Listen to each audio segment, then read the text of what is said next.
अस्सलाम वालेकुम। जी वालेकुम अस्सलाम जी। हमारे पास अब 60+ पार्टिसिपेंट जो कि हो चुके हैं, तो हम अपना सेशन स्टार्ट करते हैं। आज का सेशन जो है वो हमने रखा इसलिए था कि हम लोग आपको जो बार्टर ट्रेड होने जा रहा है उसकी इम्पोर्टेंस बता सकें और वो किस बेसिस पे होने जा रहा है, क्या तरीक़ेकार होगा उसका और उसमें हम लोग क्या एक्सपोर्ट करेंगे, हमारे पास तीनों कंट्रीज से क्या चीज़ें इम्पोर्ट होनी है और किस तरीके से बार्टर हमारा हो सकता है। ये सारी चीज़ें आज हम प्रेज़ेंटेशन की शॉर्ट में आपके साथ शेयर करेंगे। 3 स्टेजेस में हमारी जो पूरा सेशन है वो चलेगा। वेलकम रिमार्क्स में, देन प्रेज़ेंटेशन और आफ्टर प्रेज़ेंटेशन मैं आप लोगों को खुशामदीद कहूँगी कि आप क्वेश्चन एंड आंसर्स जो हैं वो पूछ सकते हैं। एमओसी भी हमारे पास यहाँ मौजूद है आपके क्वेश्चंस को आंसर करने के लिए। हम लोग भी यहाँ मौजूद हैं ताकि जो भी क्वेश्चंस हों और जो भी क्वेरीज हों आपकी इन बार्टर ट्रेड के हवाले से वो हम आपकी क्लियर कर दी जाए। तो सबसे पहले हम सेशन स्टार्ट करने से पहले मैं रिक्वेस्ट करूंगी हमारी डायरेक्टर मिस बेनजीर चाचर को कि वो अपने कुछ वेलकम रिमार्क्स दे सकें। Bismillahirrahmanirrahim. TTP has arranged today's awareness session regarding Pakistan recently implemented B2B barter trade mechanism 2023 with Russia, Iran, and Afghanistan. This will be a discussion for the awareness of the exporters who are involved in trade with Russia, Afghanistan, and China. Barter trade with these countries was a demand from the exporters who are involved in trade with these countries. So, keeping in view the demand of the exporters, now the Ministry of Commerce has regularized the barter trade with these countries. In this session, we have representatives from Ministry of Commerce, and we have representatives from our trade mission Iran, Afghanistan, and Russia. And also we have the representatives from the senior executive members of Pakistan Pharmaceutical Manufacturer Association, Pakistan Cosmetics Manufacturer Association, Surgical Instrument Manufacturer Association, Pakistan Chemical Manufacturer Association, Pakistan Pumps and Electric Motors Manufacturers Association. All Pakistan Furniture Exporters Association, Karachi, senior executive members from Pakistan Plastic Associations, Sports Goods Manufacturers and Exporters, and we have exporters from construction material industry of Pakistan, from agricultural machinery, and also from the mineral sector of Pakistan. We welcome you. We welcome all our respectable guests here in this session, and I hope a fruitful awareness session. Thank you. Thank you so much, madam.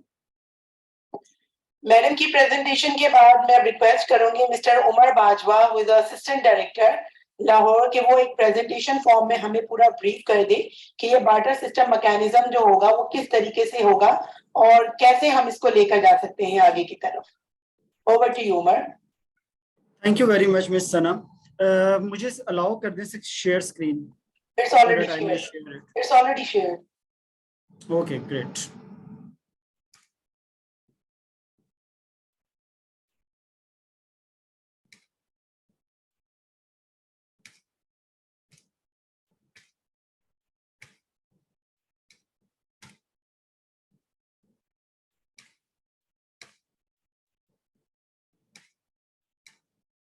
ये 3 वो दे रहा है।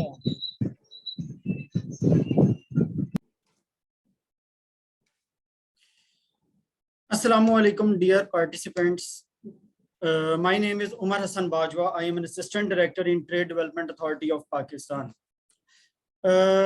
चूँकि हम ज़्यादातर companies इसमें पाकिस्तानी ही हैं और बाकी मिशन से भी पाकिस्तानी ही हमारे ज्वाइन किया है, so I prefer to be in Urdu ताकि सबको समझ आ जाए कि असल में बार्टर ट्रेड मैकेनिज्म है क्या और इसमें कैसे कैसे आगे चलना है और इसके फायदे क्या हो सकते हैं पाकिस्तान को इन द लॉन्ग रन।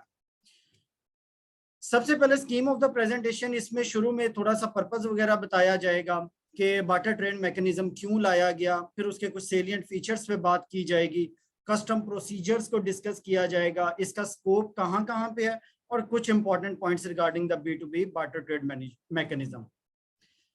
देखें, आप सबको पता है कि पाकिस्तान हमेशा से, और इवन कि आप सब लोग जो हमारे एक्सपोर्टर हजरात हैं, हमेशा से इस कोशिश में रहे हैं कि हम अपने रीजनल कंट्रीज को सबसे पहले टैप करें। अफगानिस्तान, ईरान और साथ में हमारे जो सेंट्रल एशियन रिपब्लिक्स हैं, इनको टैप करने की बड़ी ज्यादा कोशिश की जाती रही है। इसी हवाले से हमने क्या किया कि पिछले कुछ सालों में कुछ अरेंजमेंट्स करने की कोशिश की, जैसे कि ईरान के साथ एक बायलैटरल किस्म का बार्टर ट्रेड एग्रीमेंट किया गया जो चैम्बर लेवल पे हुआ था, लेकिन वो ऑपरेशनलाइज ना हो सका। अगर मैं बार्टर ट्रेड थोड़ा सा आपको एक्सप्लेन कर दूं तो ये इसमें पैसे इन्वॉल्व नहीं होते। मतलब हम एक चीज देते हैं, कोई भी, लेट से कि हम गंदम किसी मुल्क, दूसरे मुल्क को देते हैं और वहां से गंदम के बदले में हम चावल ले लें या कोई मशीन खरीद लें, लेकिन पैसे दोनों के बराबर होने चाहिए। ये सिंपल मनी इन्वॉल्व नहीं होगी, सिर्फ गुड्स की ट्रेड हो रही होगी। अब क्या हुआ कि हमने कौन से 3 ममालिक, ईरान, अफगानिस्तान और रशिया, इन तीनों को हमने लिया। ईरान के साथ, चूंकि ईरान के साथ बहुत ज्यादा इंटरनेशनल सैंक्शंस रहती हैं, उनके साथ हम डॉलर में ट्रेड नहीं कर सकते, तो इस चीज को मद्देनजर रखते हुए ईरान को इंक्लूड किया गया और बार्टर ट्रेड के मैकेनिज्म को फॉलो किया गया उसके अंदर। इसी तरह अफगानिस्तान को अगर हम देखें, वहां पे बैंकिंग चैनल्स का बहुत ज्यादा मसला है, वहां पे हम फॉर्मल ट्रांजैक्शंस नहीं हो पाती इजीली। इस चीज को भी ओवरकम करने के लिए जो मैकेनिज्म ड्राइव किया जा रहा है, that is barter trade mechanism. फिर अगर मैं बात करूं रशिया के हवाले से, तो वहां पे भी चूंकि डॉलर्स में ट्रांजैक्शंस में इश्यूज आ रही हैं, और फिर वहां पे हम बहुत सी ऐसी चीजें हैं जो हमारी वहां पे जा सकती हैं और वहां से हम ऑयल और दूसरी चीजें इंपोर्ट कर सकते हैं, तो उस हवाले से भी हमें ये वाला मैकेनिज्म काफी ज्यादा फ्रूटफुल रहेगा। एक चीज जो मैं यहाँ पे बता दूं कि ये जो तीनों कंट्रीज है ना, इन ये वो कंट्रीज हैं जिनको सबसे ज्यादा पाबंदियों का सामना है। तो लिहाजा पाबंदियां वो जो वेस्टर्न कंट्रीज की तरफ से हैं, डॉलर में इनकी ट्रेड पे बैन किए जा रहे होते हैं, तो लिहाजा इन कंट्रीज के साथ जब आप ट्रेड की तरफ जाएंगे तो आपको एक सबसे वाइबल जो मैकेनिज्म नजर आ रहा होगा, that is barter trade. Barter trade कोई नया एग्रीमेंट नहीं है दुनिया में। ईरान और श्रीलंका के दरमियान 2022 में भी ऐसा एग्रीमेंट हो चुका है, जिसमें श्रीलंका अपनी चाय ईरान को एक्सपोर्ट कर रहा है और ईरान से वो ऑयल ले रहा है उसके बदले में। तो ये अगर हम इसको थोड़ा सा मजीद चलें कि हमारा इस मैकेनिज्म में होगा क्या।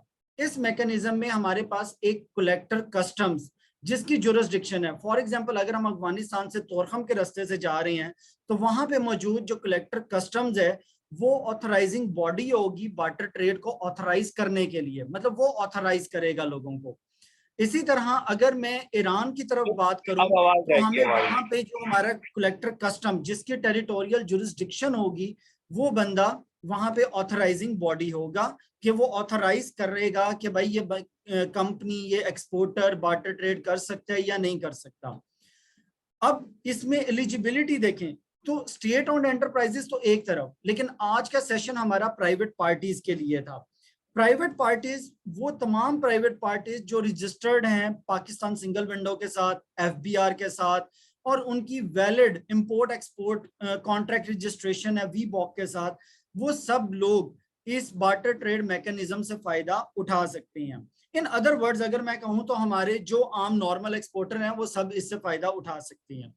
इसकी अगर मैं ऑथराइजेशन देखूं तो क्या तरीकाकार क्या है कि आपने सबसे पहले वीबॉक के ऊपर एक अलग से मॉड्यूल बनाया गया है, barter BT module, barter trade module के नाम से। वहां पे आपने ऑनलाइन सबमिट करनी है चीज। फिर आपने क्या करना है कि लेट्स से कि कोई कंपनी या पाकिस्तान में एबीसी, उसका कोई कॉन्ट्रैक्ट हो जाता है अफगानिस्तान के अंदर XYZ कंपनी के साथ। अब वो जो कॉन्ट्रैक्ट है, ये contract barter trade contract verify किया जाएगा अफगानिस्तान में मौजूद पाकिस्तानी मिशन। वो वेरीफाई करेगा कि हाँ वाकई ही ऐसी कोई कंपनी मौजूद है, ऐसी कोई चीज जो वहां से एक्सपोर्ट हो रही है अफगानिस्तान से पाकिस्तान, वो हो सकती है, वो परमिजिबल है। ये सारी चीजों को देखना मिशन का काम होगा, और जो यहाँ पे एक्सपोर्टिंग और इंपोर्टिंग पार्टी है, जो ट्रेडर है, उसने वहां से ये वेरीफाई करवाना है अपना कॉन्ट्रैक्ट। फिर उसके अलावा ये जो हमारी इंपोर्ट और एक्सपोर्ट्स हो रही हैं बार्टर ट्रेड के अंदर, इन पे हमारे इंपोर्ट पॉलिसी ऑर्डर और एक्सपोर्ट पॉलिसी ऑर्डर मुकम्मल तौर पर लागू होगा। मतलब अगर कोई बात हमारे इंपोर्ट पॉलिसी ऑर्डर या एक्सपोर्ट पॉलिसी ऑर्डर के अंदर मना कर दी गई है तो बार्टर ट्रेड के अंदर ऑटोमेटिकली मना हो जाएगी। इसी तरह तमाम ड्यूटीज, टैक्सेस, कस्टम्स प्रोसीजर्स वो सब अप्लाई हो रहे होंगे बार्टर ट्रेड के ऊपर भी। अब इसमें कस्टम प्रोसीजर्स में तो सबसे पहली बात है दैट इज द प्रिंसिपल ये है कि इंपोर्ट्स फॉलोड बाय एक्सपोर्ट्स, मतलब सबसे पहले आप कोई चीज इंपोर्ट करेंगे फिर उसके बदले में वो दूसरी चीज पाकिस्तान से बाहर जाएगी। हाँ, ये जरूर किया गया है कि 90 दिन का वक्त दिया गया है ट्रेडर्स को ताकि वो नेट ऑफ कर सकें अपनी सारों जो उनकी हैं जो ओवरऑल वैल्यूज हैं वो 90 दिन के अंदर अंदर वो बैलेंस आउट कर सकते हैं। इसके अलावा कस्टम प्रोसीजर्स में देखें तो उन्होंने single declaration Pakistan single window पे सबमिट करवानी है। वहां पे फिर इनको मिल जाएगा एक रेलिवेंट जो अप्रूवल नंबर है ना वो वहां पे आपने लगाना है जब आप पाकिस्तान सिंगल विंडो पे लगा रहे हो। उससे क्या होगा कि आपको ये जो अप्रूवल नंबर जो आपको कलेक्टर दे रहा होगा, जो ऑथराइज कर रहा होगा, वो आपने अल्टीमेटली आपको हेल्प आउट करेगा फाइनेंशियल इंस्ट्रूमेंट्स को वेव करने में। फाइनेंशियल इंस्ट्रूमेंट्स जैसे कि आपके बैंक के आप फॉर्म्स वगैरह लगाते हैं कि भाई ये देखो बैंक की तरफ से अलाउ हो गया है, पैसे इतने आ गए या इतने आ जाएंगे, जो फाइनेंशियल इंस्ट्रूमेंट्स हैं हमारे वो सारों को वेव ऑफ करना है। चूंकि बार्टर ट्रेड में पैसे तो इन्वॉल्व नहीं है तो उनको वेव ऑफ करने के लिए आपको फिर वो टैग नंबर वहां पे लगाना पड़ेगा। फिर वही बात कि आपके सारे import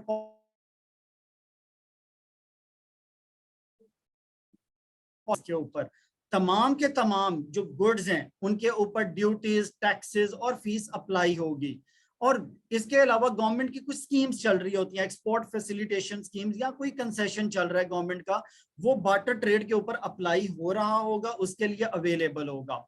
and one more important thing जो आपने ध्यान में रखनी है, जब आप दूसरे मुल्क से, लेट से अफगानिस्तान से अगर कोई चीज मंगवा रहे हैं तो अफगानिस्तान की जो रेलिवेंट बॉडी है, रेलिवेंट अथॉरिटी है जो सर्टिफिकेट ऑफ ओरिजिन इशू करती है, वहां से सर्टिफिकेट ऑफ ओरिजिन आना चाहिए। वो साथ लगेगा आपके डॉक्यूमेंट्स के कि वाकई ही ये चीज अफगानिस्तान के अंदर से बनी है। इसी तरह रशिया के केस में है, इसी तरह ईरान के केस में है कि सर्टिफिकेट ऑफ ओरिजिन लगाना है।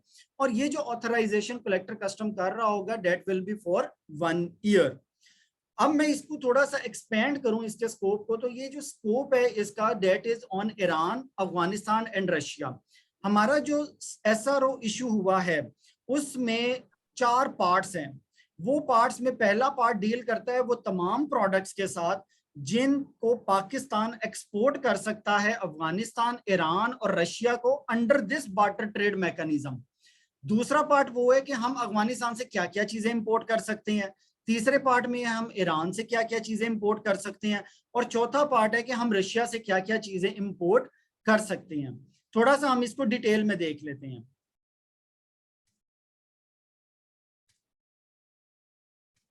देखें, अब अगर मैं इसको देखूं,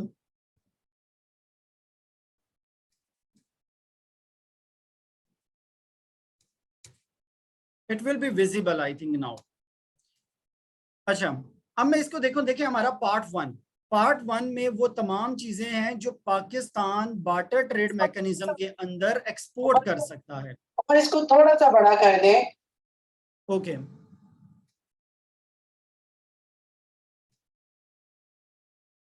I think it is visible now. Okay, हमारे पास क्या है कि ये वो तमाम चीजें हैं जो पाकिस्तान एक्सपोर्ट कर सकता है अफगानिस्तान, ईरान और रशिया को बार्टर ट्रेड मैकेनिज्म के अंदर। जैसे कि अगर मैं कुछ मेंशन कर दूं, ये चूंकि आज का सेशन इंजीनियरिंग और हेल्थ केयर प्रोडक्ट्स और उन सेक्टर से रिलेटेड है तो हम थोड़ा सा मैं उन्हीं की तरफ आता हूं कि फार्मास्यूटिकल प्रोडक्ट्स पूरा चैप्टर इसमें इंक्लूड है। इसके अलावा perfumes, cosmetics, soaps, then plastic, rubber, leather articles, wood, paper and paper board, textile garments also included in it, then iron and steel, copper, aluminium में 7612 और 7615 हैं, चूंकि यही 2 HS कोड हैं जिसमें ज्यादा पाकिस्तान एक्सपोर्ट कर रहा है। फिर आपके पास tool and cutlery, electric fans, home appliances, electrical equipments, motorcycles, tractors, excluding components, surgical instruments, furniture items और sport goods।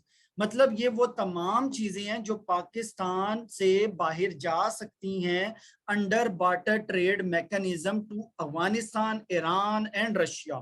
अब हमने तो ये चीजें भेज दी बाहर, अब वहां से क्या क्या आ सकता है? अफगानिस्तान से अगर हम देखें तो ये पार्ट 2 में लिखी हुई हैं हमारी चीजें। अगर मैं अफगानिस्तान से देखूं तो हमें पता चलता है कि जी fruits and nuts, vegetables, spices, oil seed, minerals and metals, that is very important for our engineering sector. Coal, for some sectors it is also important. फिर other than cotton, iron and steel, ये वो सारी चीजें हैं जो हम वहां से अफगानिस्तान से ले सकते हैं। फिर अगर हम ईरान की बात करें, ईरान के अंदर भी 10 आइटम्स हैं मुख्तलिफ सीरियल नंबर्स में, उनमें भी coal, LNG, LPG, crude oil, ये चीजें हैं, metals, minerals, chemical products and fertilisers, ये हम वहां से ले सकते हैं। इसके अलावा आपके पास आर्टिकल्स ऑफ आयरन है, आर्टिकल्स ऑफ प्लास्टिक हैं, HS कोड्स के साथ ये चीजें मेंशन की गई हैं। रशिया में अगर हम देखें तो हम वहां से the most important thing is machinery, जो हम वहां से इंपोर्ट कर सकते हैं along with minerals, metals, fertilisers, chemical products हैं सारे, आयरन एंड स्टील, और ये जो हमारे पास मशीनरी है, इंडस्ट्रियल मशीनरी, उनके आइटम्स को भी हम इंपोर्ट कर सकते हैं।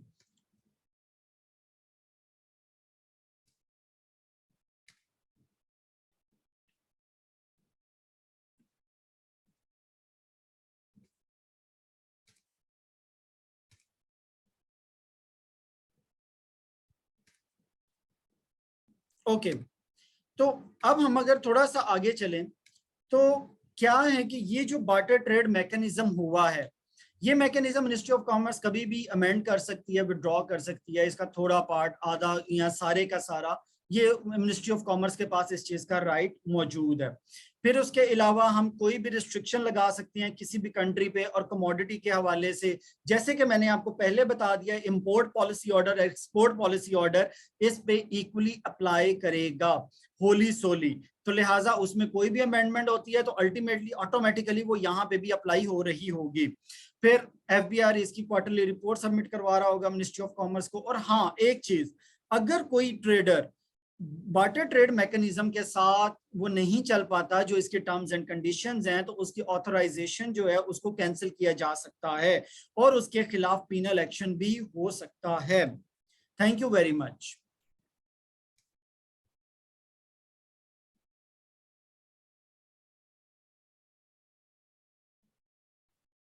Over to you, Miss Sana.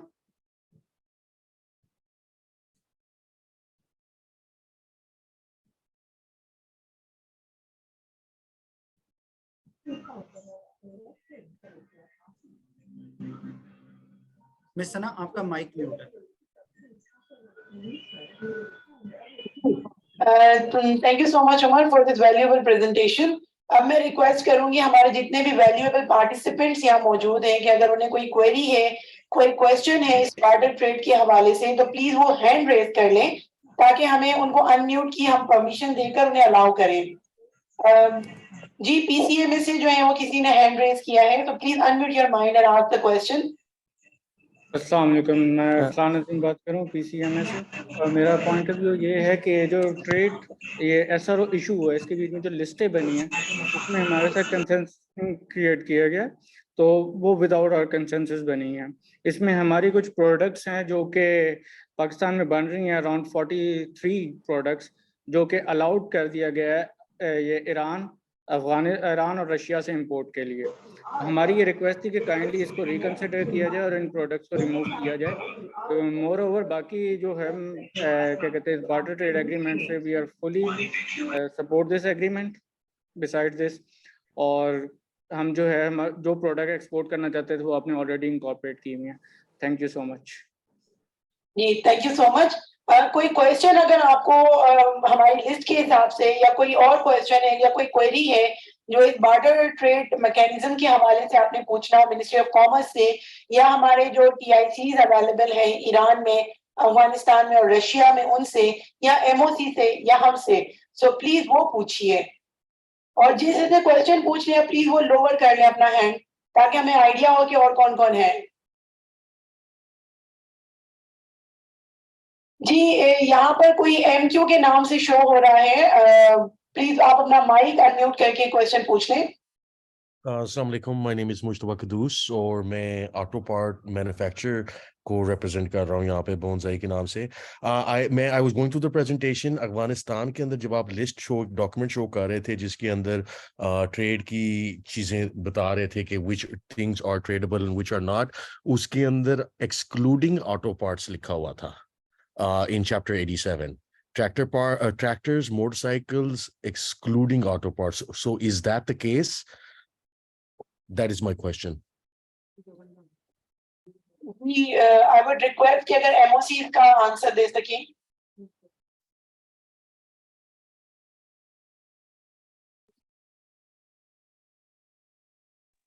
जी अस्सलाम वालेकुम। मैं Naeem Tariq ministry of commerce से। अभी 2 क्वेश्चंस आए हैं इसमें, एक PCMA से। अगर मैं पहले क्वेश्चन का एड्रेस कर दूं, उन्होंने कोई रिजर्वेशंस शो की हैं that some of the products which are being produced in Pakistan has been included in the list of import items में से, पर्टिकुलरली केमिकल्स के बारे में। उसमें ये 2 बातें हैं। अगर मैं if I take a minute, first of all तो मैं बल्कि भूल गया, TDAP को अप्रिशिएट करना बनता है। They have arrange a wonderful meeting और इतने सारे लोगों को उन्होंने एक प्लेटफॉर्म पे लेकर आए हैं और इस वाटर ट्रेड के पीछे पूरी फेडरल गवर्नमेंट का पूरा फोकस है, पर्टिकुलरली इन 3-4 कंट्रीज के साथ। और बाकी चूंकि ये वाटर ट्रेड फर्स्ट फेज है, गोइंग फॉरवर्ड हम इस मैकेनिज्म को एक्सटेंड करना चाहेंगे बाकी कंट्रीज के साथ भी, अगर ये हमारा फर्स्ट फेज कामयाब होती है। नंबर 2, जो लिस्ट ऑफ आइटम्स अभी दी गई हैं, this list is purely an illustrative list. अभी इलस्ट्रेटिव से मेरा मतलब ये है कि अभी ये फर्स्ट फेज में ये लिस्ट दी गई है। ये लिस्ट एक्सपैंड भी हो सकती है, रिड्यूस भी हो सकती है, और जो लिस्ट ऑफ आइटम्स हैं उनको हम ऑलरेडी एग्जामिन कर रहे हैं। हमें मुख्तलिफ एसोसिएशन से, मुख्तलिफ ट्रेड बॉडीज से रिप्रेजेंटेशंस आ रही हैं। सिर्फ PCMA ने कुछ रिजर्वेशन शो की हैं कि हमारी लिस्ट को निकाला जाए।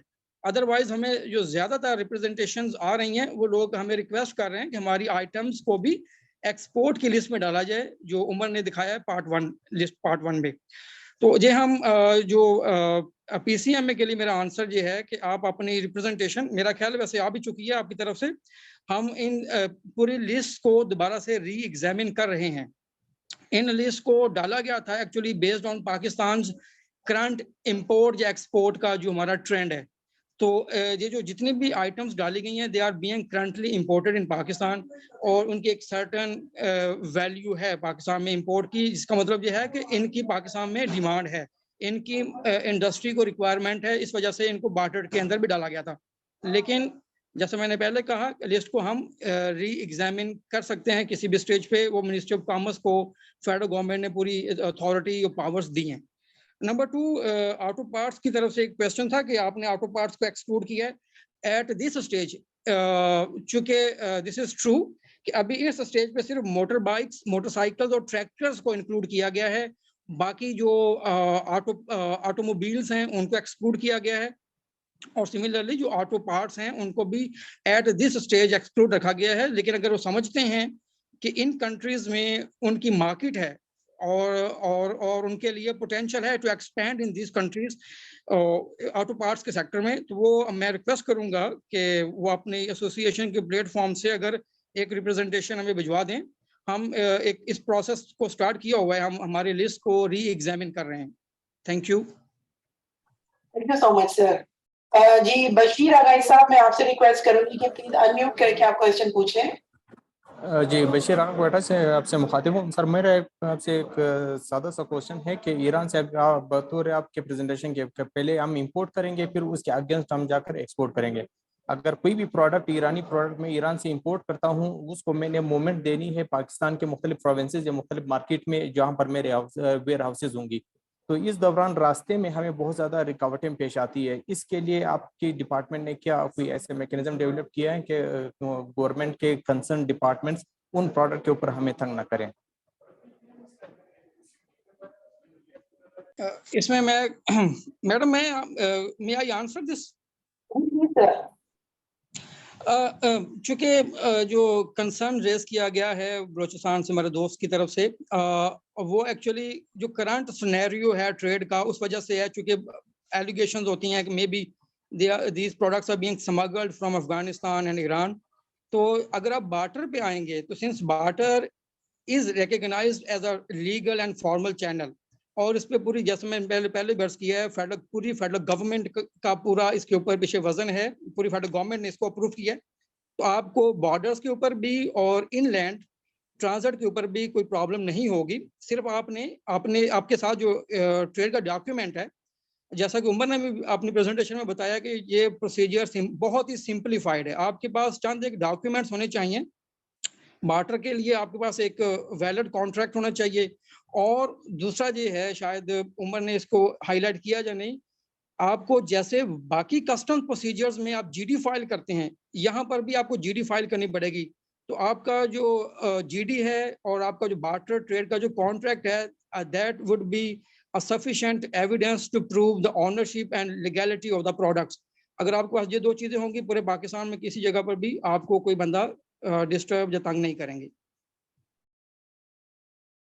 Thank you sir. जी लुकमान कपाड़िया साहब, प्लीज आप अनम्यूट करके क्वेश्चन पूछ लें। जी अस्सलाम वालेकुम। मेरे दो सवाल हैं। पहला सवाल मेरा ये है कि इंपोर्ट और एक्सपोर्ट से रिलेटेड, जैसे I am an exporter of commodities, तो do I have to import as well as the same company has to import, कि कोई और भी इंपोर्ट कर सकता है? जैसे मैं एक्सपोर्ट कर रहा हूँ, यहाँ पे कोई और कंपनी इंपोर्ट कर सकती है? ये ऑप्शन है हमारे पास कि सेम कंपनी ने ही काम करना है, इंपोर्ट भी करना है, एक्सपोर्ट भी करना है? दूसरा सवाल मेरा ये है पोर्ट रिस्ट्रिक्शन से, कि is all ports available in this barter agreement, कि कोई restricted ports हैं या खाली land trading, land border sea trading कर सकते हैं? ये दो सवाल है मेरे। Thank you.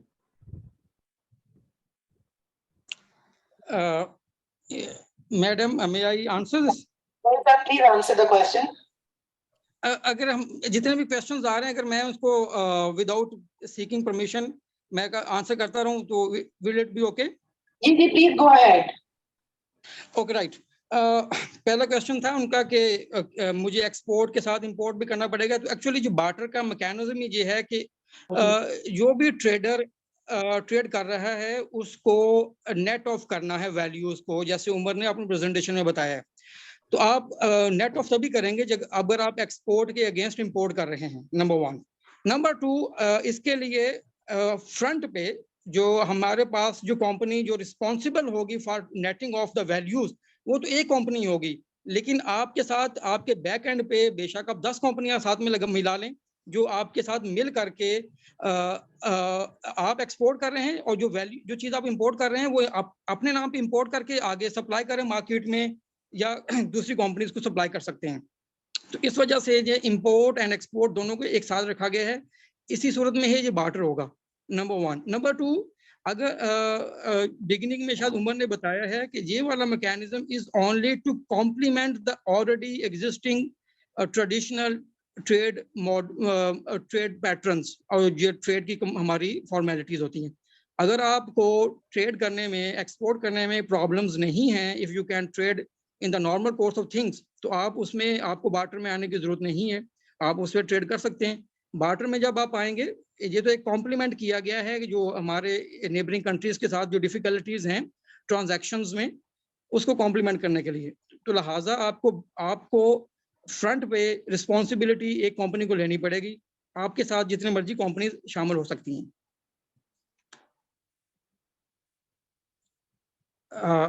I guess the question is answered. नहीं, मेरा दूसरा सवाल भी है पोर्ट रिस्ट्रिक्शन से रिलेटेड, प्लीज उसको भी आंसर कर दें। यस कोई भी पोर्ट यूज कर सकते हैं? यस, बिल्कुल बिल्कुल। ये ट्रेड आप लैंड रूट से करें, सी पोर्ट से करें, एयरपोर्ट से करें, सब रूट्स ओपन है।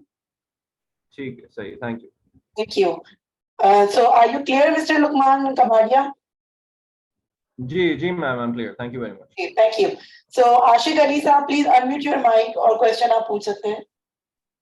So I have the same question Mr. Lukman has asked. So I got the answers. Thank you. Okay, fine.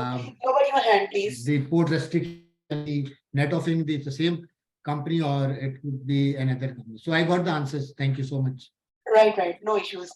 Ji mister Umar Sheikh, आप अनम्यूट करके क्वेश्चन पूछ सकते हैं।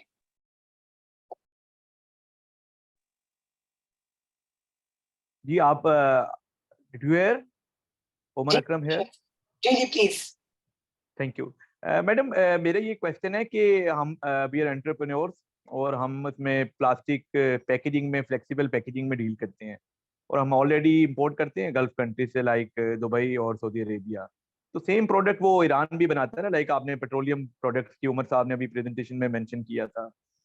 तो हमें अगर पेट्रोलियम प्रोडक्ट लाइक हमें प्लास्टिक रॉ मटेरियल्स चाहिए फ्रॉम ईरान और हमारा एक्सपोर्ट का काम नहीं है, तो हमारे लिए क्या मैकेनिज्म होगा? मतलब क्योंकि हम तो चाहते हैं कि हमें इजीली नेबर कंट्री से ही रॉ मटेरियल इजीली अवेलेबल हो जाए लोकल इंडस्ट्री को चलाने के लिए ना। लाइक अभी जैसे पाकिस्तान में शॉर्टेज चल रही थी इंपोर्ट में भी और डॉलर्स का भी इशू था, तो हमारे लिए एक प्रॉब्लम बनी हुई थी ना इंपोर्ट की, मतलब लाइक फ्रॉम सऊदी अरेबिया और दुबई और अदर कंट्रीज एज वेल।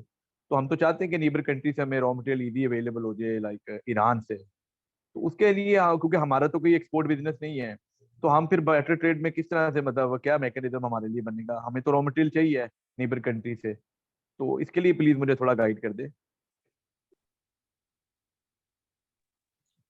जी जी नईम साहब प्लीज आप आंसर कर दें। जी जी बिल्कुल, इसमें मैं अर्ज कर देता हूँ। हमारा जो अभी उमर साहब ने जो हमारा एसआरओ आपके सामने डिस्प्ले किया है और उसकी प्रेजेंटेशन दी है, उसके अंदर तो ऐसे कोई सिनेरियो नहीं है। इसमें जो हमारा इन रिटर्न है वो सिनेरियो ये है कि आप इंपोर्टर भी हैं और आप एक्सपोर्टर भी हैं। लेकिन जैसे मैंने अभी पिछले क्वेश्चन के आंसर में बताया है कि आप अपने साथ एक पार्टी, एक ऐसी सूटेबल पार्टीज को आप अपने साथ शामिल कर सकते हैं जो एक्सपोर्ट कर सकता है। फॉर एग्जांपल पाकिस्तान से एक कंपनी है, पाकिस्तान से इसमें चलेगा कैसे इनफॉर्मली, जैसे हमारे यहाँ पाकिस्तान में आड़त का निज़ाम होता है, एक बंदा एक बंदे से चीज लेकर के अगले बंदे को सप्लाई करता है। सिमिलरली हमें जो लगता है जब ऑपरेशनल फेजेस पे ऐसे इश्यूज बहुत सारे लोगों के साथ होंगे कि वो इंपोर्ट के बिजनेस में है लेकिन एक्सपोर्ट में नहीं है, या वो एक्सपोर्ट के बिजनेस में है लेकिन वो इंपोर्ट नहीं करते डायरेक्टली इन कंट्री से। तो ऐसे सिनेरियो में आपको अपने साथ एक आधा बंदा ऐसा मिलाना पड़ेगा जो आपके साथ पार्टनर हो, नंबर वन। नंबर दो सिनेरियो जो हो सकता है कि अगर फॉर एग्जांपल आप ईरान से पेट्रोकेमिकल्स इंपोर्ट कर रहे हैं और ईरान को पाकिस्तान से राइस जाता है या सिट्रस फ्रूट जाता है या कोई और वेजिटेबल पाकिस्तान से जाती है, जो फ्रूट्स जाते हैं, आप वो मार्केट से खुद प्रोक्योर करेंगे या किसी एक्सपोर्टर से लेंगे, आप उतनी वैल्यू वहां पे एक्सपोर्ट कर देंगे और उसके अगेंस्ट आप इंपोर्ट कर लेंगे। तो ये इस तरह का मैकेनिज्म जो चीज ये एक्चुअली एंटरप्रेन्योर्स और बिजनेसेस के लिए है कि वो इसको किस तरह से डेवलप करते हैं। और ये आई एम क्वाइट कॉन्फिडेंट, हमारी मिनिस्ट्री क्वाइट कॉन्फिडेंट है कि ये सिस्टम इंशाल्लाह ताला ऐसे बड़ा सक्सेसफुली डेवलप भी होगा और आगे ये चलेगा भी। Thank you. Thank you sir. Naeem Tariq साहब, एक क्वेश्चन और भी है मेरा। सर हमें ये गाइड करते हैं कि इसका कोई आपको वो लाइक कोई प्लेटफॉर्म नहीं बनाना चाहिए जहाँ पे मतलब इंपोर्टर्स भी हों और एक्सपोर्टर्स भी हों? क्योंकि हम देखें अगर एंटरप्रेन्योर हम लोग बात करें तो हमारे सामने तो मतलब वो अवेलेबल नहीं होती ना चीजें, तो हमें तो देखना पड़ता है कि मतलब किस तरह हम लोग अपने लिए रास्ता बनाएं, क्योंकि एक्सपोर्ट का तो हमारा बिल्कुल एक्सपीरियंस नहीं है, तो इम्पोर्ट में तो हम ऑलरेडी काम कर रहे हैं। तो हम तो चाहते हैं कि इम्पोर्ट भी हो और एक्सपोर्ट भी हो। तो मतलब एक्सपोर्टर्स के हम फिर एक्सपोर्ट में किस तरह से हमारी ट्रेनिंग होगी हम लोगों की? क्योंकि हमारी तो अच्छा मैं ट्रेनिंग नहीं, हम तो इंपोर्ट के कारोबार में है ना। तो हम तो जी चाहते हैं जी एक्सपोर्ट में हमारी कोई ट्रेनिंग हो या कोई आपका ऐसा प्लेटफॉर्म हो, जैसे टीडैब ने अपना वो दिया हुआ ना, मतलब टीडैब भी इन चीजों को प्रमोट कर रहा है ऑलरेडी, जैसे भी अच्छा उनका ये सेशन चल रहा है जिस पे भी हम अवेलेबल हैं। तो मतलब हमारे लिए भी कुछ होना चाहिए ना, मतलब एंटरप्रेन्योर्स के लिए भी, एक्सपोर्टर्स के लिए, जिनको थोड़ी ट्रेनिंग हो कि हम कौन सी चीज यहाँ से, बेशक आपने एसआरओ दिया हुआ है लेकिन वो ट्रेनिंग तो कारोबारी लोगों की नहीं होती ना। एक्चुअली ट्रेनिंग हो तो हम लोग हमारे लिए अपॉर्चुनिटीज क्रिएट हो ना, फिर हम लोग काम कर सकें। तो इसके लिए जरा प्लीज हमें थोड़ा गाइड कर दें सर प्लीज। अच्छा मैं इसमें अर्ज कर देता हूँ दो चीजें। नंबर वन तो ये है कि हमारे जो करंट मैकेनिज्म है इसके अंदर वो एक्सप्लिसिटली कवर्ड नहीं है। दुनिया में वैसे ऐसी सिचुएशन को कवर करने के लिए, जैसा आपने बताया कि आप दोनों साइड्स पे नहीं है बिजनेस के, तो ऐसे में हमारे दुनिया में मॉडल होता है बार्टर एक्सचेंज कमीशंस। वो एक तरह से क्लियरिंग हाउस होता है जो अगर आप खाली आप एक कमीशन के पास आते हैं कि आपने ईरान को राइस एक्सपोर्ट करना है, और वो एक बंदा आता है कमीशन के पास मुझे ईरान से पेट्रोकेमिकल्स चाहिए, तो वो अपनी कमोडिटी कमीशन में जमा कराता है और इंपोर्टर भी अपनी चीज कमीशन को ऑर्डर करता है और कमीशन उनके लिए जो बार्टर एक्सचेंज कमीशन है वो उनके लिए इंपोर्ट करता है। ये वाला जो सिनेरियो है ये मेनली दुनिया में ये प्राइवेट रन एंटरप्राइज है, इसके अंदर सरकार का डायरेक्ट इन्वॉल्वमेंट नहीं होती। लेकिन अगर आप देखें तो कुछ जगहों पर जैसा अभी उमर ने एक जिक्र किया था कि ईरान और श्रीलंका के बीच में एक बार्टर का मैकेनिज्म है कि वो टी एक्सपोर्ट करते हैं ईरान को और ईरान से ऑयल इंपोर्ट करते हैं अंडर बार्टर मैकेनिज्म। लेकिन इसके अंदर ये वाला अगर सिस्टम का पढ़ने की कोशिश करें तो इसके बीच में ईरान और श्रीलंका की जो गवर्नमेंट अथॉरिटीज हैं, जो एक्सपोर्टर है राइस का, वो अपने जो टी का एक्सपोर्टर है श्रीलंका में, वो अपनी कमोडिटी एक्सपोर्ट करके और उसकी जो एफओबी वैल्यू होती है डॉलर टर्म्स में, वो अपनी मिनिस्ट्री जो रेलेवेंट ट्रेड की मिनिस्ट्री है वहाँ पे दिखाता है कि ये शिपमेंट मैंने भिजवा दी ईरान को और इसके मुझे जो है वो ईरानी रुपीस दे दें। वो उनको ईरान की गवर्नमेंट उसको पैसे दे, श्रीलंका की गवर्नमेंट उसको पैसे दे देती है और वो गवर्नमेंट फिर ईरान के साथ अपनी जो इम्पोर्ट की होती है ऑयल की उसको सेटल कर रहा होता है। तो हमारे सिस्टम के अंदर राइट नाउ ऐसा कोई क्लियरिंग हाउस या सेटलमेंट ऑफ जो ट्रेड वैल्यूज है वो सिस्टम नहीं दिया गया, यहाँ पर जो इंपोर्टर और एक्सपोर्टर सेम पार्टी नहीं है। इसको अभी मैं इस पोजीशन में नहीं हूँ कि मैं इसके ऊपर कोई कमिट करूँ कि हम ऐसा कोई सिस्टम लगाएंगे पाकिस्तान में भी, लेकिन मेरा उम्मीद है कि ये जैसे ही आगे ये चलेगा सिस्टम, इंशाल्लाह प्राइवेट सेक्टर से ही इसके लिए हमें बड़े ज़बरदस्त हैंड होल्डिंग मिलेगी इंशाल्लाह।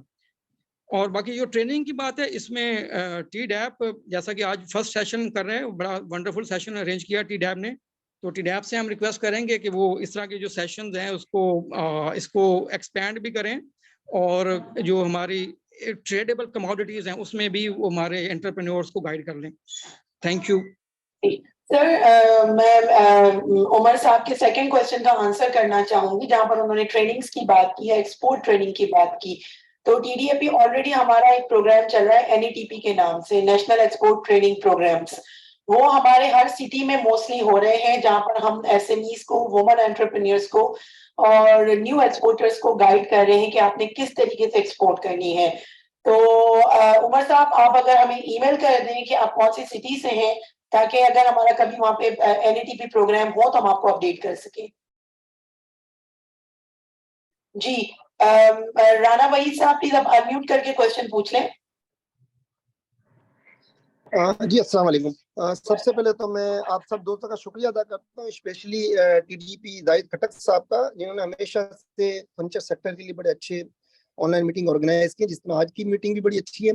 अच्छा, मेरा सिर्फ छोटा सा क्वेश्चन ये था कि देखें, जैसे मेरा अगर बिजनेस फर्नीचर का है और मैंने फर्नीचर एक्सपोर्ट करना है अफगानिस्तान, तो ज़ाहिर है अगर मैं वहां से राइस या ऑयल इंपोर्ट करूंगा तो मेरा नेचर और बिजनेस ज़ाहिर फर्नीचर है, तो मैं कोई दूसरा रॉ मटेरियल या कोई दूसरी चीज उसके ऊपर इंपोर्ट शायद मुझे गवर्नमेंट इजाजत भी ना दे, और मैं जब उसको एफबीआर में किस तरह उसको मैं शो करूंगा कि जी मेरा नेचर और बिजनेस फर्नीचर है।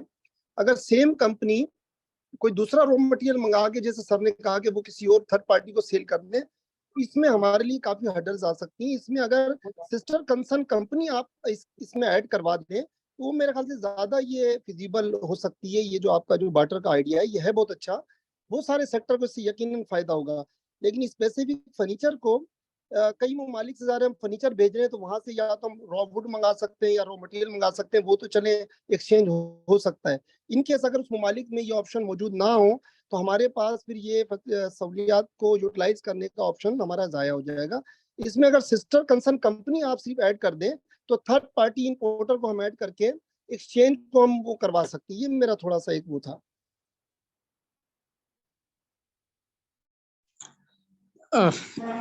जी, क्वेश्चन बड़ा ज़बरदस्त है, बहुत अच्छा आइडिया है आपका। लेकिन एक्चुअली हमारी प्रॉब्लम ये है कि हमने हमारे फ्रंट पे एक कंपनी है जिसको अल्टीमेटली हमने रिस्पॉन्सिबल करना है कि वो अपनी ट्रेड को नेट ऑफ करे।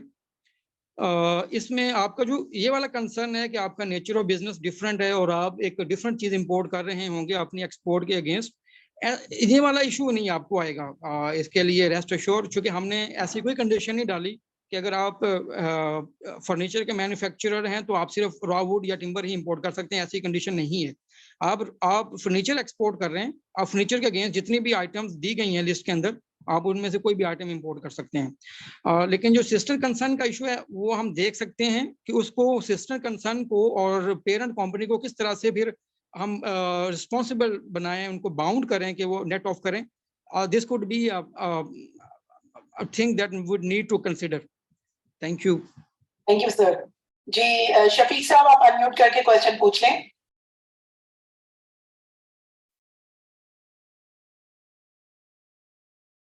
जी शफीक साहब आप क्वेश्चन पूछ लीजिए please.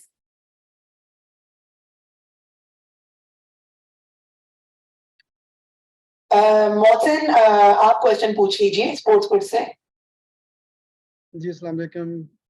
First of all, congratulate to the all team of TDAP like Miss Sana और आप माशाल्लाह एक बड़ा अच्छा इनिशिएटिव लेते हैं। whenever कोई भी ऐसा आगे पैटर्न आता है सियालकोट से स्पोर्ट्स सेक्टर को वाजा जवाद साहब माशाल्लाह देख रहे होते हैं। मैम मेरा एक क्वेश्चन है और एक सजेशन होगी और आई वुड लाइक टू से कि इसमें जो बार्टर ट्रेड के हवाले से जो बैंकिंग चैनल्स के इश्यूज लाइक जो देखे जाते हैं इन कंट्रीज के हवाले से, उसके ऊपर कोई थोड़ा सा आप या जो नईम साहब इसमें एक्सप्लेन कर रहे हैं कुछ इन्फॉर्म कर सकें।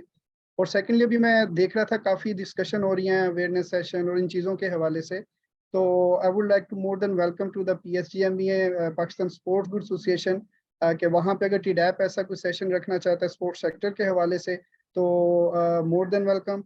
इंशाल्लाह उसमें कोलैबोरेट करके तो हम भी उसमें आपको इसके लिए प्लेटफॉर्म दे सकते हैं जिसपे एक अवेयरनेस सेशन ईद के बाद या व्हाटएवर आप जब मुनासिब समझे तो इसको शेयर कर सकते हैं। थैंक यू जी, थैंक यू वेरी मच। मैं अगर आपका क्वेश्चन राइटली समझाऊं तो इसमें बैंकिंग चैनल्स के जो इश्यूज हैं आपने कहा कि उनको भी मे बी एड्रेस करने की ज़रूरत है। तो एक्चुअली जैसे उमर ने भी अपनी प्रेजेंटेशन में बिगिनिंग में बताया है कि बार्टर ट्रेड का जो हम सिस्टम अभी इम्प्लीमेंट कर रहे हैं इसका एक्चुअली पर्पज़ ही ये है कि जहाँ पर हमें बैंकिंग चैनल्स के साथ इश्यूज हैं और इन 3 कंट्रीज़ में स्पेसिफिकली हमारे बड़े इश्यूज हैं, और तो इसको हम एक कॉम्प्लीमेंट करने के लिए हमने ये एक सिस्टम, एक यूनिक सिस्टम इंट्रोड्यूस करवाया है और इस सिस्टम को बड़ी हद तक कोशिश की गई है कि सिंपल रखा जाए, आसान रखा जाए और बिजनेस फ्रेंडली रखा जाए। तो अगर तो आपका यही क्वेश्चन है तो मैं तो ये समझाऊं बैंकिंग एक्चुअली हमारा इस आज के इस टॉपिक का परव्यू में नहीं है। और अदरवाइज जैसे मैंने पहले भी किसी क्वेश्चन में कहा है कि अगर आपको बैंकिंग चैनल्स का इशू नहीं है किसी जगह पर, आपकी ट्रेड नॉर्मल चैनल से चल सकती है, तो आपको बार्टर में आने की जरूरत नहीं है। Thank you sir. जी यूनाइटेड ट्रेडर्स से रिक्वेस्ट करूंगी कि वो अनम्यूट करके क्वेश्चन पूछ लें। जी अस्सलाम वालेकुम। वालेकुम अस्सलाम। जी मेरा नाम सरफराज है, हम राइस एक्सपोर्ट करते हैं। तो एक्चुअली प्रॉब्लम ये आ रही है कि हमारा कभी जो है एक्सपोर्ट हुआ नहीं है ईरान या अफगानिस्तान में, और वहाँ पे काफ़ी सारी डिमांड भी है राइस की, लेकिन ये सेम प्रॉब्लम जो बार बार रिपीट हो रहा है कि हमारा इंपोर्ट का काम नहीं है। तो हम कैसे कोई कमोडिटी इंपोर्ट करें और यहाँ पे उसको सप्लाई करें, और वहाँ पे जो पार्टी हमसे इंपोर्ट कर रही है राइस, तो वो भी यही कह सकती है कि हमारा कोई एक्सपोर्ट का काम नहीं है, हम आपको क्या सप्लाई करें अगेंस्ट बार्टर ट्रेड। तो ये थोड़ा सा कंफ्यूजन है, इसको अगर आप क्लियर करते हैं। Thank you sir. आपका क्वेश्चन तकरीबन मिलता जुलता ही है, जिस तरह के क्वेश्चंस पहले भी आ चुके हैं, और ये यकीनन ये एक बड़ा इशू है चूँकि उन ट्रेडर्स के लिए जो एक साइड ऑफ द ट्रेड करते हैं, इंपोर्ट में है या एक्सपोर्ट में है, दोनों में नहीं है, यकीनन जिनके लिए बड़ा एक कंसर्न है। इसको एट दिस स्टेज तो हम मिनिस्ट्री कोई मैकेनिज्म देने की पोजीशन में नहीं है, और ये गोइंग फॉरवर्ड इसको उम्मीद है हमें कि ये डेवलप ज़रूर हो जाएगा। इसमें क्लियरिंग हाउस या कोई कमोडिटी एक्सचेंज टाइप की अथॉरिटी बन सकती है। इस स्टेज पे तो हम इस पे कोई कमिट नहीं कर सकते।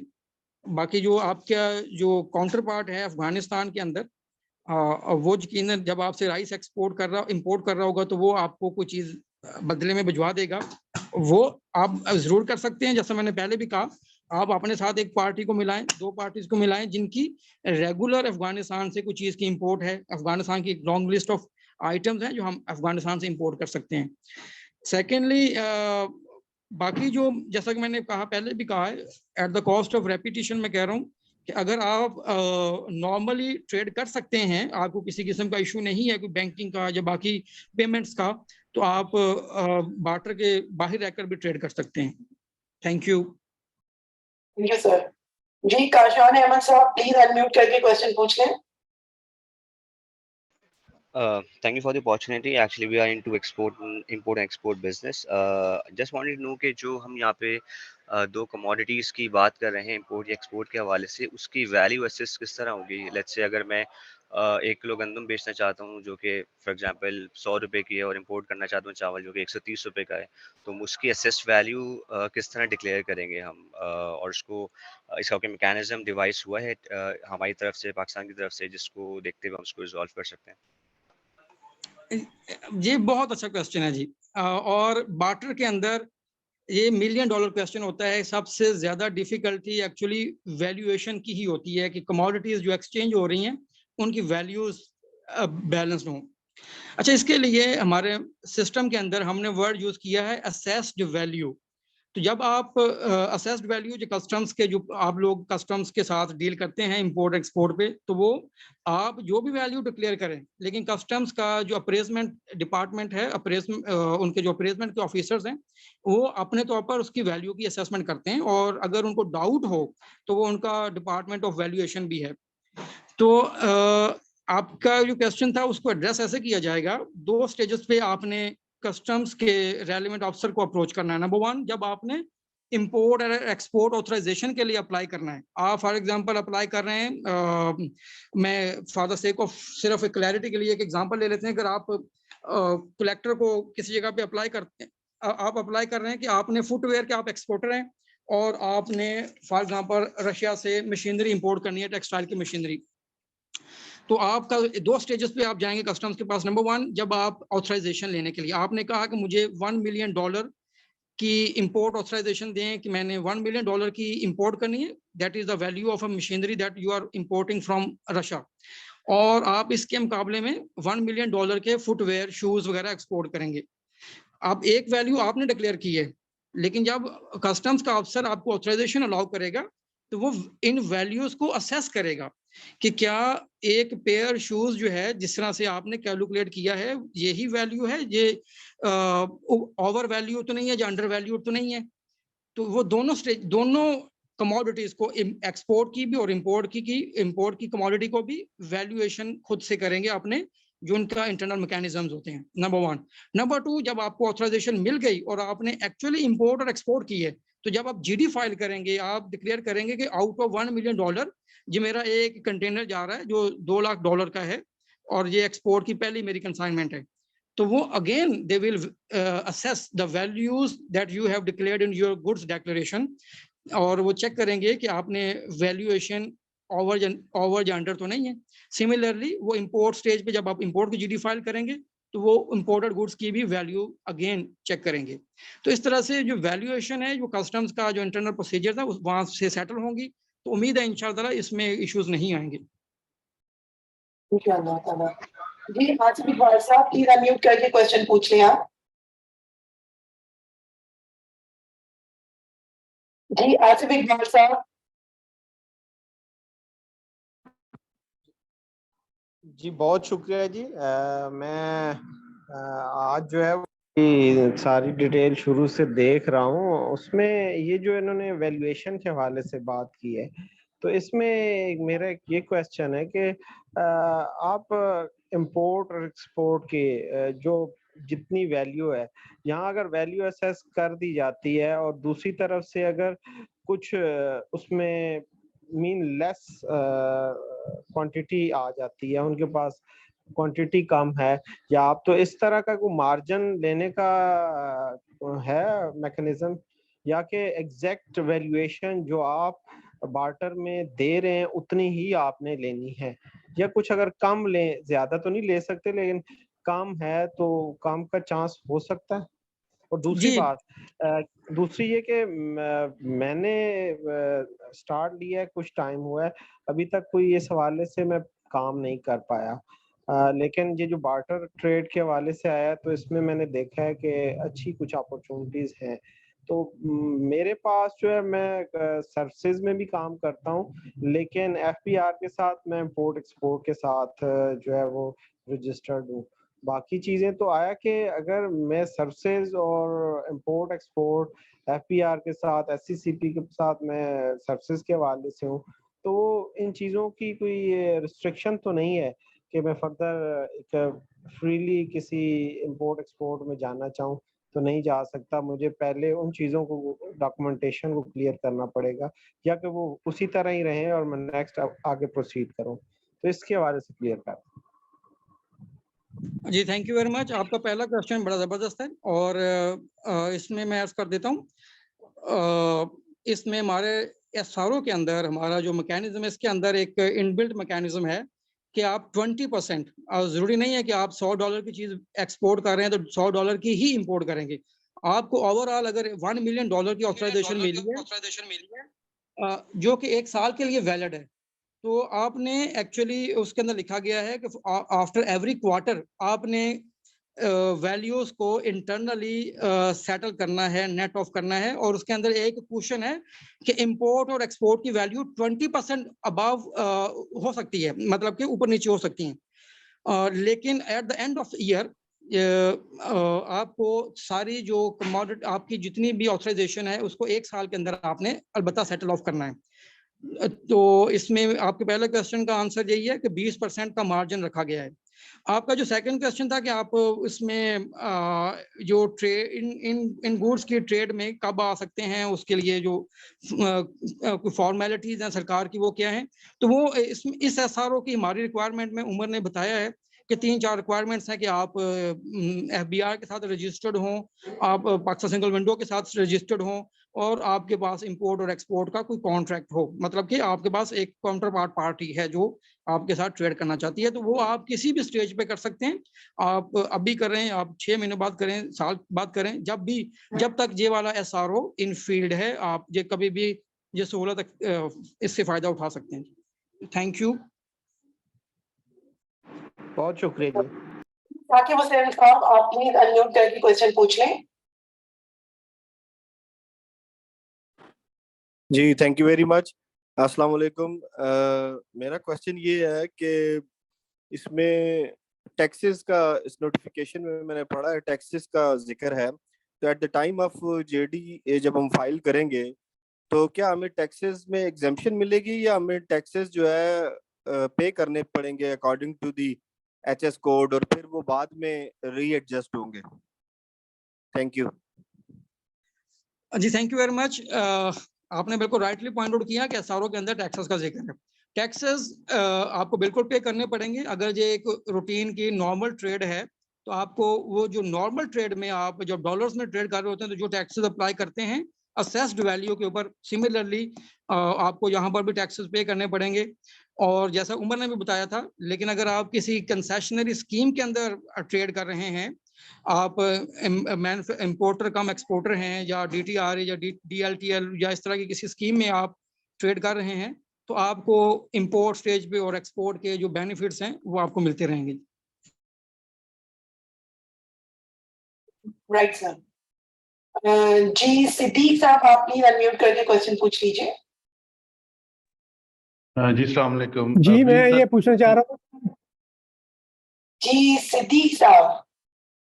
जी मेरी आवाज आ रही है आपको? जी प्लीज।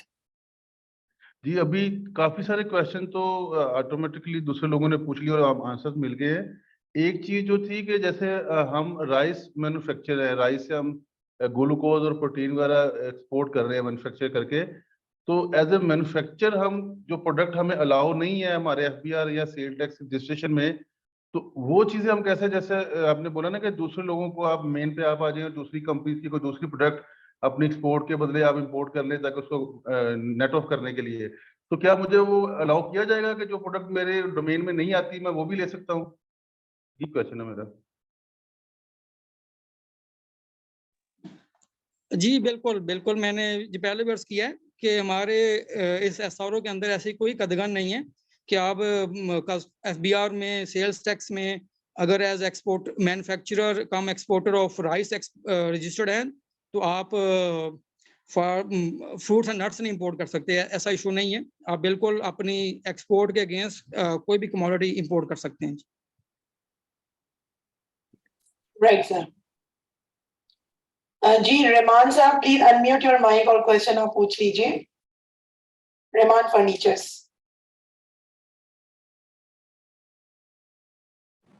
अस्सलाम वालेकुम, उल्फत रहमान फ्रॉम रहमान फर्नीचर।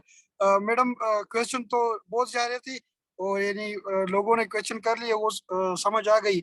एक बात की समझ नहीं आ रही मैडम, जो रशिया हम अगर एक्सपोर्ट कर रहे हैं तो रशिया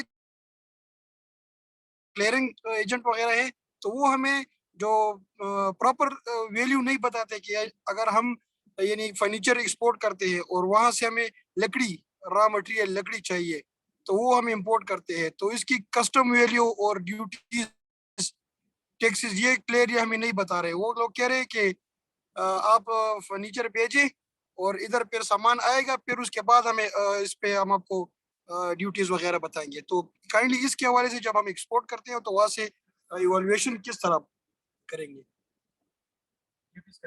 ड्यूटीज, जो रशिया के लिए हो, ताशकंद के लिए हो या कजाकिस्तान के लिए हो, वहाँ की ड्यूटीज के बारे में पता नहीं होता। इसमें रहमान साहब का जो क्वेश्चन है एक्चुअली मेरा ख्याल है ये हमारे जो ट्रेडिंग पार्टनर्स की हद तक है। पाकिस्तान का जो वैल्यूएशन का सिस्टम है उसके ऊपर मैं पहले अर्ज कर चुका हूँ। आप इंपोर्ट और एक्सपोर्ट स्टेज पे हमारा पाकिस्तान कस्टम्स आपकी गुड्स को वैल्यू करेगा, लेकिन आपकी जब प्रोडक्ट लैंड करेगी रशिया के अंदर तो वो उसको कैसे वैल्यू करेंगे और किस तरह से टैक्सेस लगाएंगे, उस सिलसिले में मेरा ख्याल है उसमें TDAP शायद with the help of our trade missions in those countries आपको हेल्प आउट कर सकते हैं। Right sir. सर हमारे साथ हमारे मिशंस भी अवेलेबल हैं, तो आई वुड रिक्वेस्ट कि अगर हमारे ट्रेड मिशंस को ये आंसर कर सके।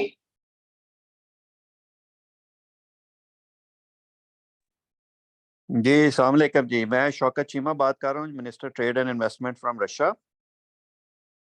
वालेकुम अस्सलाम। Please. Am I audible? Yes, you are. To everybody? Okay, thank you. अच्छा, ये बड़ा इंटरेस्टिंग क्वेश्चन है। देखें, बार्टर जो होना है प्राइमरीली बिटवीन बिजनेसेस है, B2B है। अभी पिछले हफ्ते सेक्रेटरी कॉमर्स साहब यहाँ पे थे 6-7 दिन के लिए और बड़ी अच्छी प्रोडक्टिव और बड़ी ही फ्रूटफुल मीटिंग्स हुई हैं वेरियस मिनिस्ट्रीज में, including ministry of industry and trade के साथ। तो हमने उन्हें ऑफिशियली ये मीटिंग में उन्होंने बताया जी कि ये बार्टर का मैकेनिज्म हमारा स्टार्ट हुआ है, हमने एक नोटिफिकेशन इशू किया है, आप इसको एग्जामिन करें। एग्जामिन करने के बाद इसमें फर्दर कोई क्वेश्चंस, क्लैरिफिकेशंस या कोई और इश्यूज हैं वो हमसे आप रब्ता करें और पूछें।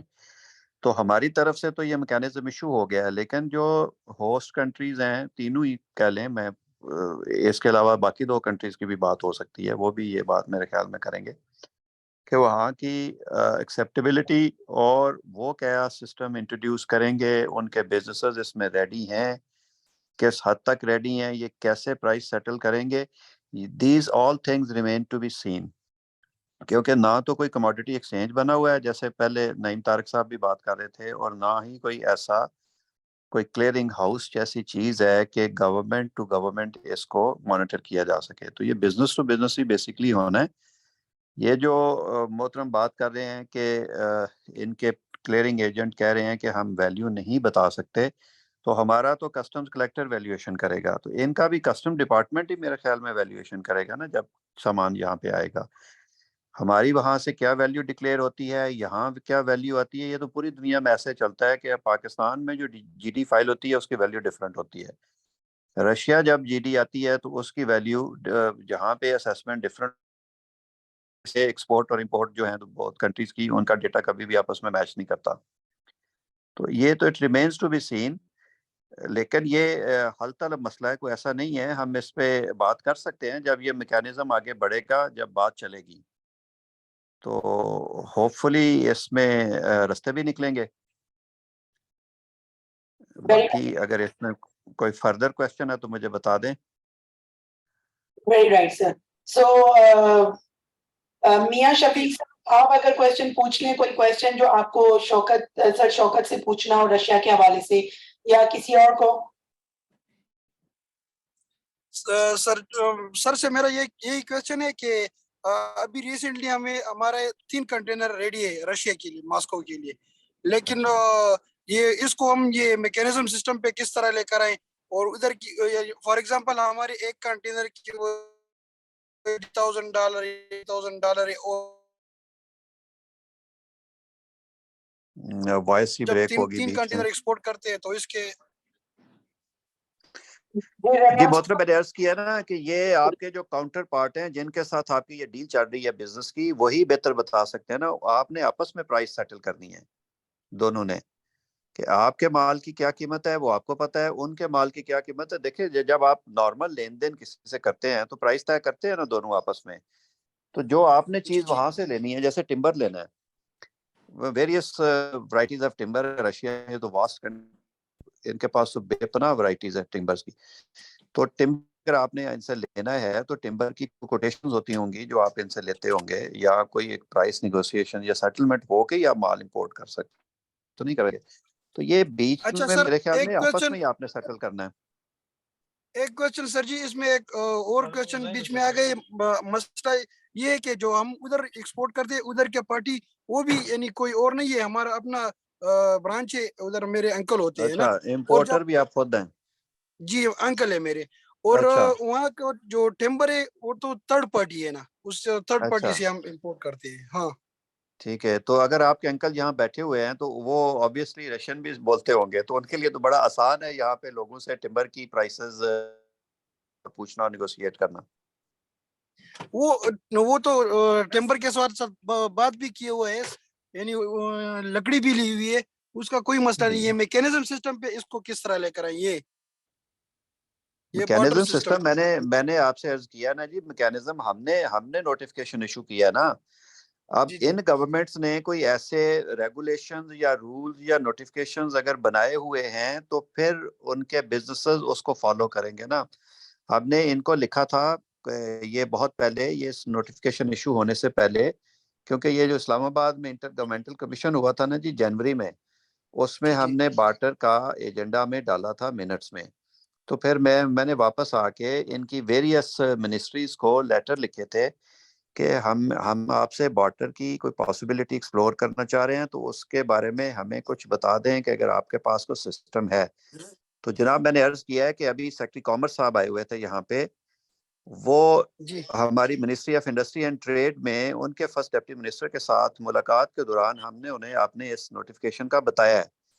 तो वो इस नोटिफिकेशन को देखेंगे, एग्जामिन करेंगे, फिर हमें कोई जवाब देंगे। तो मैं आपको सरे दस तो कोई मैकेनिज्म नहीं बता सकता ना, मैंने तो मैकेनिज्म कोई नहीं डेवलप करना खुद से, बिल्कुल किसी ने भी बिल्कुल नहीं यही करना मसला है। वो जी। उन्होंने भी, मेरे अंकल ने भी, बिजनेसेस ने खुद आपस में तय करना है, या इनकी गवर्नमेंट अगर चाहेगी तो इस तरह का कोई नोटिफिकेशन ये भी बना लेंगे, या रूल्स रेगुलेशंस या व्हाट एवर आप उसको नाम दे लें वो बना लेंगे, ठीक है ना। या शायद इनके कुछ हों, लेकिन हमने इनसे जो जब से पूछा है, इन्होंने हमें एज सच कोई बहुत बड़ी कम्प्रीहेंसिव जवाब नहीं दिया। एक इन्होंने मुझे रेफरेंस नोट दिया था जो मैं ऑलरेडी मिनिस्ट्री ऑफ कॉमर्स को भेज चुका हूँ। ये इस बात को मेरे ख्याल में 2-2.5 महीने हो गए हैं, 2 महीने हो गए। महीनों की हम चले नहीं बात करते, मुझे जुबानी नहीं याद, लेकिन एक रेफरेंस नोट आया था जिसमें सर्टन लॉज और लेजिस्लेशन का जिक्र था। तो वो 2 पेज का नोट एक मैंने मिनिस्ट्री ऑफ कॉमर्स को भेजा हुआ है फॉर एग्जामिनेशन। लेकिन चूंकि ये बिल बड़ा ही नया सिस्टम, तो इसको चलने में, उसमें प्रोसीजर्स बनने में, प्रैक्टिस डेवलप करने में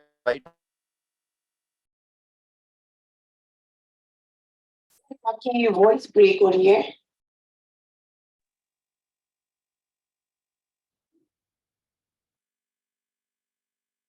आई think we may move forward ताकि हम और क्वेश्चंस भी ले सकें, और अभी चूंकि वो सारी चीजें इन प्रोसेस है। जी, बीच में आवाज ही चली गई थी, पता नहीं क्या चक्कर हुआ। आपको आई मेरी सारी आवाज जो मैंने बात की? जी सर आप मैं समझ गया हूँ। यही मसला वो अंकल भी बता रहे थे कि ये जो बॉर्डर सिस्टम है ये ईरान के साथ और अफगानिस्तान के साथ फिलहाल चल रहा है, लेकिन रशिया के साथ अभी वो लोग वो नहीं किया है ना, इनके गवर्नमेंट ने अभी तक वो हाँ, वो टाइम लगेगा। गवर्नमेंट का सर मैं जी फिर भी आपको बताऊं, गवर्नमेंट्स बिजनेस में डायरेक्टली हर कंट्री की नहीं इन्वॉल्व होती। ये होना B2B के बिजनेस टू बिजनेस ही है। जी रहमान साहब, सर हम तो तकरीबन 15-16 साल से ये रशिया एक्सपोर्ट करते हैं, लेकिन ये 2-3 साल हो मेरा गए सवाल है प्लीज।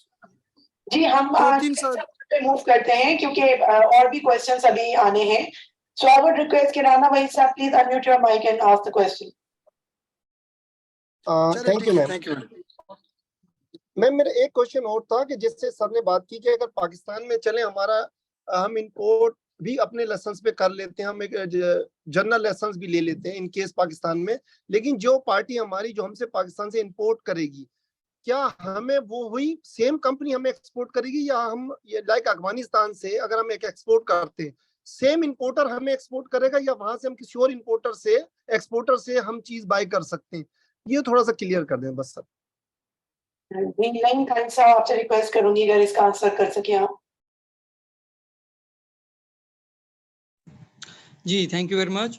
जी बिल्कुल, इसमें आपको जैसे पाकिस्तान साइड पे हम चाह रहे हैं कि वन आइडेंटिफाइबल पाकिस्तानी कंपनी हो। सिमिलरली जो आपका काउंटर पार्ट है इन अफगानिस्तान और रशिया और for that matter in Iran, वो भी एक ही होना चाहिए। अब आगे उसके साथ कितने लोग एसोसिएटेड हैं, जुड़े हुए हैं, वो हमारा कंसर्न नहीं है, लेकिन हमें जो एक कंपनी जो फ्रंट पे है वो आपका एक ही होगा जो आपके लिए इंपोर्ट भी करेगा और आपके साथ एक्सपोर्ट भी करेगा। Right, thank you sir. जी कमाल साहब आप अनम्यूट करके क्वेश्चन पूछ लें।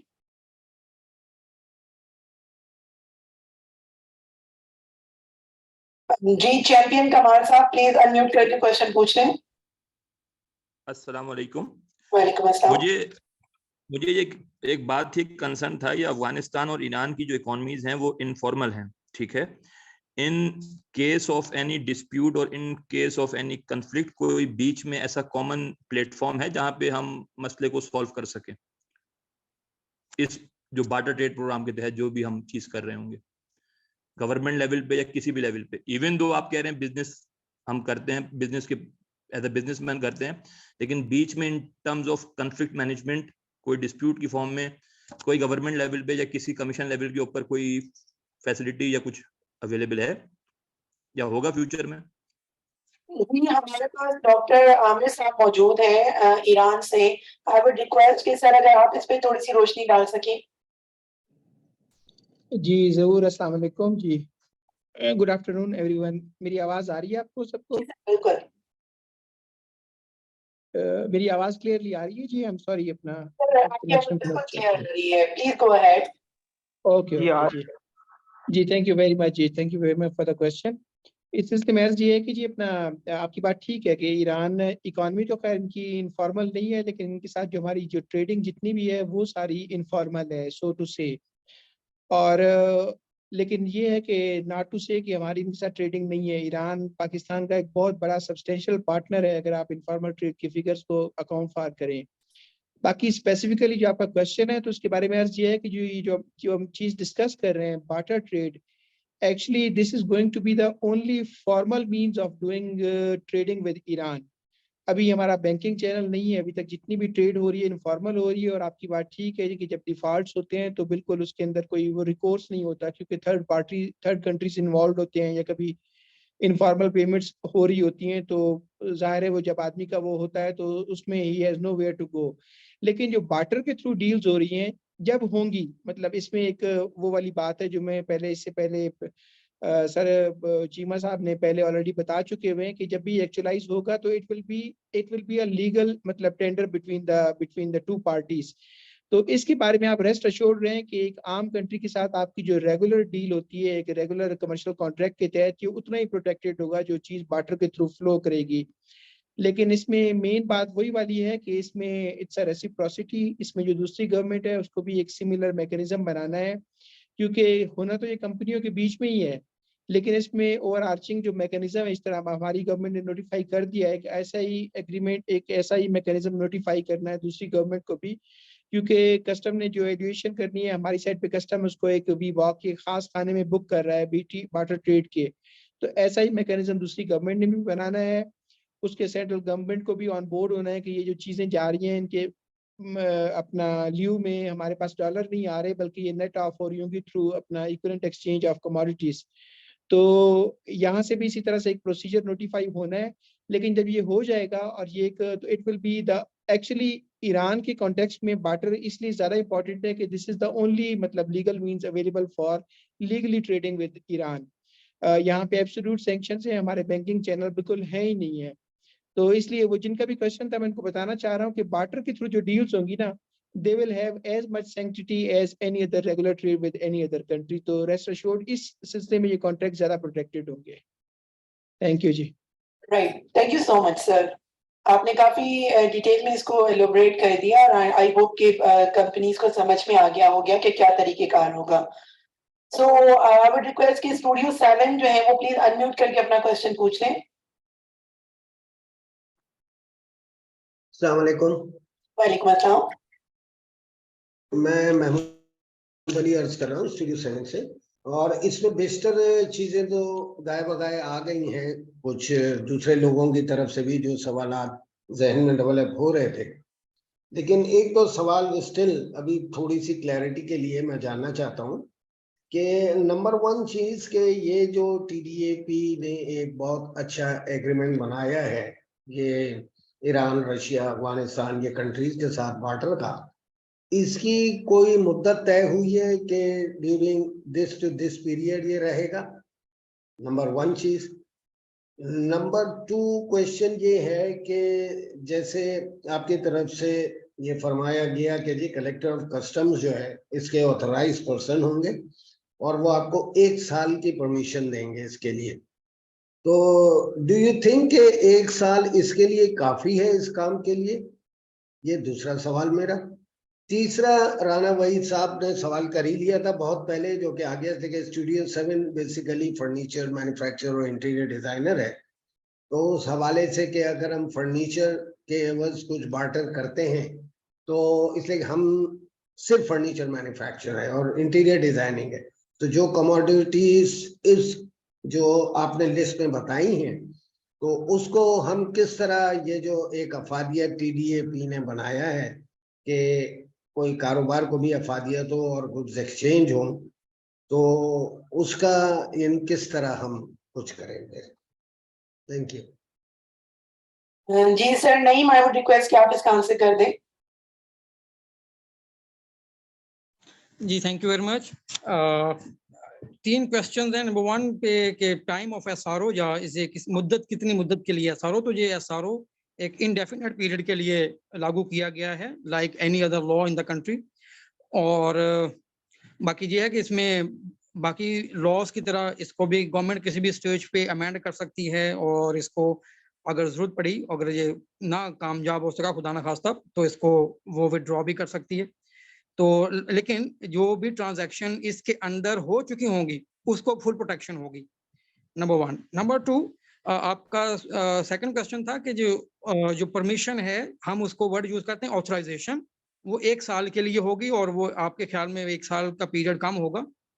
उसमें मैं अर्ज कर देता हूँ, जब आप अप्लाई करेंगे फॉर परमिशन और authorisation to the relevant collector of customs, तो वो आपको इनिशियली 1 साल के लिए ऑथराइजेशन देंगे। इसकी मैं अगर एक मिसाल से समझा दूं, अगर आप कहते हैं कि मैंने $1 मिलियन की कोई चीज़, कोई भी आइटम है जो आप $1 मिलियन की एक्सपोर्ट भी करेंगे और इंपोर्ट भी करेंगे, तो आपको 1 साल का टाइम दिया जाएगा कि आप 1 साल के अंदर अंदर उस अपनी जो इंपोर्ट और एक्सपोर्ट है उसको कंप्लीट कर लें।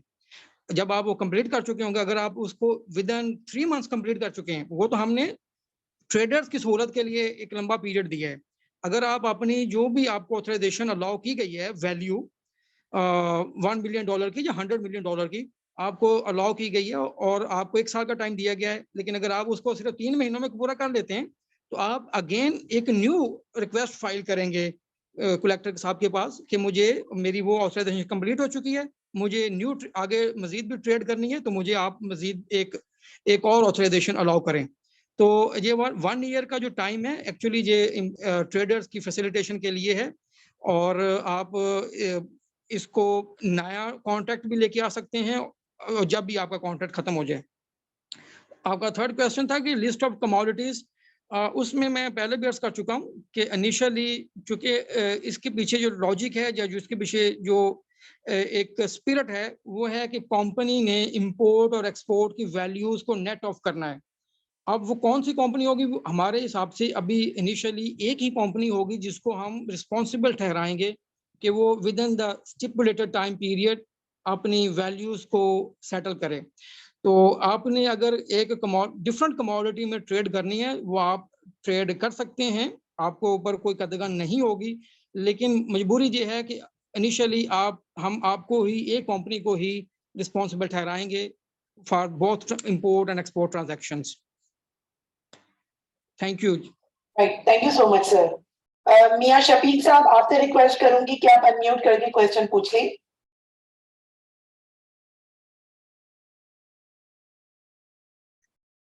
मियां शफीक साहब,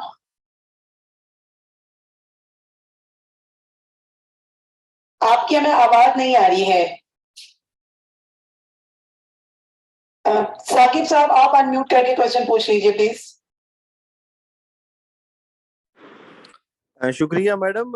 मेरा सवाल जो है वो आपसे रेलेवेंट ज्यादा है। मेरा क्वेश्चन ये है कि जिस तरह आप ये हम नोटिफिकेशन के बारे में बात हो रही है और ट्रेड को स्टार्ट करने के बारे में बात हो रही है, तो अभी जो मिशंस हैं मेरा ख्याल ये है कि ये ज्यादा बेहतर ना होता कि ये गवर्नमेंट, बाकी जो गवर्नमेंट है काउंटर पार्ट जिनसे हमने ट्रेड करना है, उनको ऑन बोर्ड लिया जाता और वो सारे भी इस पे एग्री होते, क्योंकि जब ये मैकेनिज्म शुरू होगा या स्टार्ट होगा तो मे भी शायद उनकी तरफ से कोई रिस्ट्रिक्शन आ जाए। तो ये ज्यादा बेहतर नहीं था कि पहले हमारे जो ट्रेड मिशंस हैं वो भी वेल अवेयर होते इस सारे प्रोसेस के बारे में। Thank you.